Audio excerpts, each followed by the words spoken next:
Bonjour, je m'appelle Denis Nunez et les éditions L'Harmattan ont publié un roman que j'ai écrit, qui est un récit familial qui s'appelle Les Golondrinas et qui raconte l'histoire de ma famille et l'histoire d'une région du sud-est espagnol qui est la région d'Almeria, région qui a connu en 1834 un événement assez important, la découverte de mines d'argent qui s'est traduit par une période de croissance sans précédent et une sorte de fièvre minière à laquelle mes deux arrière-arrière-grands-parents ont cédé.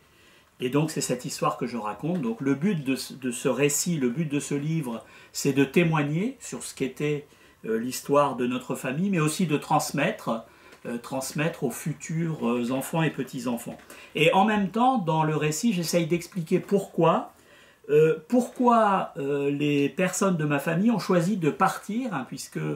après le déclin de l'activité minière, mes grands-parents ont décidé de partir, qui en Algérie, qui en Argentine, pour trouver ailleurs ce qu'ils avaient perdu en Espagne. Donc le récit est construit de façon assez simple, il y a 12 tableaux, chacun des tableaux fait un focus sur un personnage, et donc les deux personnages les plus importants, c'est bien entendu mon trisaïeul maternel Juan Manuel, qui était propriétaire de terrains miniers à l'époque, et son fils. Donc son fils qui lui court après le rêve de son père et finalement ne récolte que la misère, puisqu'à partir de 1890, la mine exploitée par des entrepreneurs individuels connaît un déclin très fort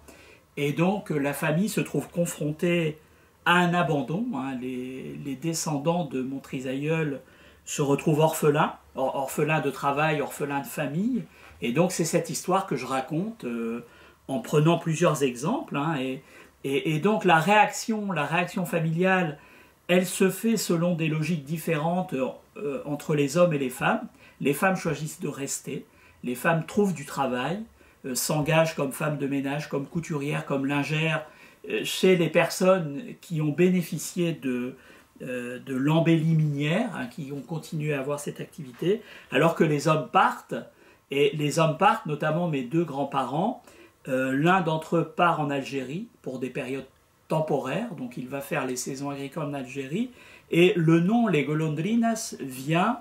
de ces va-et-vient entre l'Espagne et l'Algérie que faisaient plusieurs habitants de ce village, donc les hirondelles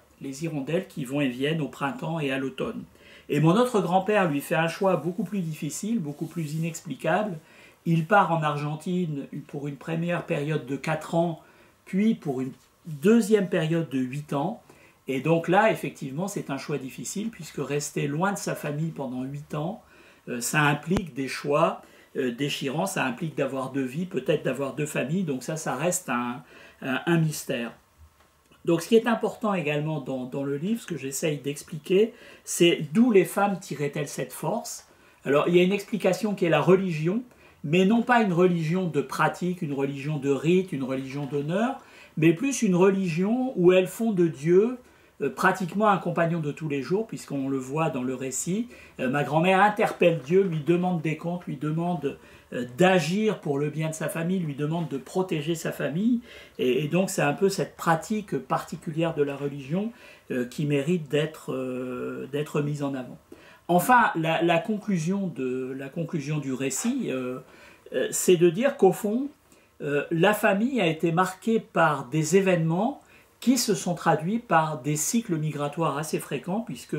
en 1909 puis en 1923, mes grands-parents immigraient en Algérie, et que le regroupement familial en Algérie en 1923 n'aura duré que 40 ans à peine, puisqu'en 1962, toute la famille quitte l'Algérie pour la France, et c'est un petit peu aussi autour de ce que j'appellerais une farce de l'histoire qui se répète comme une farce, comme disent certains sociologues, qui conduit qui m'a amené à essayer de réfléchir à cette histoire et à ses origines. Voilà, donc je vous invite à lire ce roman aux éditions L'Harmattan, Les Golondrinas. Merci de votre attention.